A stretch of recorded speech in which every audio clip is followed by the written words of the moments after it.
Good morning mga kabarangay, gawa muna tayo ng sunflower. Alam nyo, ito talaga yung medyo nahihirapan ako sa dami ng nagawa ko. Poinsettia, roses, anthurium, orchids at iba pa. Pero ito talaga medyo mabusisi siya. Kaya yung mga nagre-request, hindi ko nga napagbibigyan agad eh. Tuturo ko sa inyo kung paano ito gawin. Panoorin ninyo ng buo yung video. Una, gugupit muna tayo ng magiging pistil niya. Pistil ang tawag doon sa yung pinakagitna ng bulaklak. Gupitin natin yung tarpaulin ng pahaba ng mga 1 inch ang kanyang lapad. Ayan, magiging ganyan siya. Pagkatapos gupit-gupitin natin ng ganyan, maliliit. Yan, kung ano yung nakikita nyo, ganyan mismo yung paggupit niyan. Pagkatapos gugupitin natin yung kabilang side para magkaroon siya ng tulis. Magiging ganyan siya. Gugupit naman ngayon tayo ng magiging petals ng ating sunflower. Alam niyo mga ritaso lamang yan kasi ang dami ko nang nagawang mga bulaklak. Kaya yung mga ritaso hindi talaga dapat tinatapon kasi ang intention natin para mabawasan ang ating basura. Pagkatapos gugupit tayo ng tansi na magiging stem. Yung tansi na yan nabibili yan sa hardware, medyo makapal na nylon. Tapos yung glue gun, yan. Pag mainit na, siyempre lalagyan natin yan ng may glue stick. Ipupulupot lamang natin yan. Yan, pag ganyan. Siguraduhin natin na nalalagyan lahat ng glue stick para matibay ang ating pistil. Pagkatapos natin maipulupot, ganyan na magiging itsura. Depende sa inyo kung gaano kalaki ang gusto ninyong pistil ng sunflower. Isunod naman natin ang pagkakabit natin ng petals.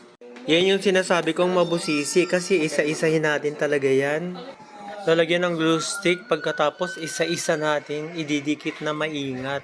Kailangan maingat para pantay-pantay ang pagkakalagay natin ng ating petals. Kasi pagka hindi siya pantay-pantay, hindi maganda. Pagkatapos na may lagay natin yung mga petals sa first layer, ganyan na magiging itsura niya. Ganong proseso lang din ulit, malagay natin yung pang second layer na mga petals.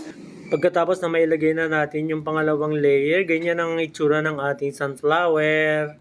Susunod natin yung sepal. Sepal ang tawag dun sa yung sumasalo sa mga petals. Kaya meron na tayong natutunan, pistil, sepal, at saka petals. Yan yung mga bahagi ng bulaklak. Pagkatapos na maidikit natin ng sepal, ganyan na siya. Ihanda naman natin ngayon ang magiging puno ng ating sunflower.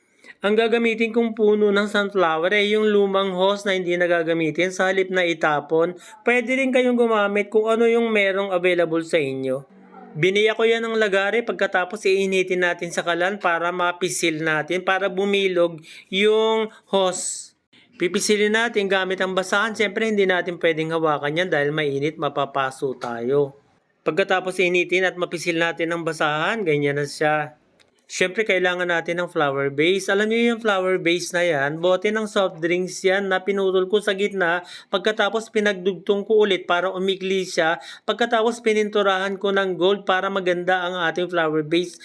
Ayan, ganyan na siya. Gugupit naman ngayon tayo ng magiging dahon ng ating flower base. Dinodoble yan, dinidikitan ng rugby para hindi lumaylay. Kasi kapag hindi doble, lumalaylay. Manipis kasi ang tarpaulin. Ngayon naman, ididikit na natin yung ating sunflower stem sa puno na ginawa natin. Pagkatapos na maidikit na natin yung 5 stem, ganito na yung magiging itsura ng ating sunflower. Isunod naman natin na idikit ang mga dahon. Pagkatapos na maidikit ang mga dahon, ganyan ang itsura ng ating sunflower. Isusunod na natin ang pagkukulay. Unahin natin yung yellow sa petals. Ginagamit kong pintura ay water-based. Wala siyang amoy kaya hindi siya hazard sa ating kalusugan. Nakaka-enjoy ang magpintura.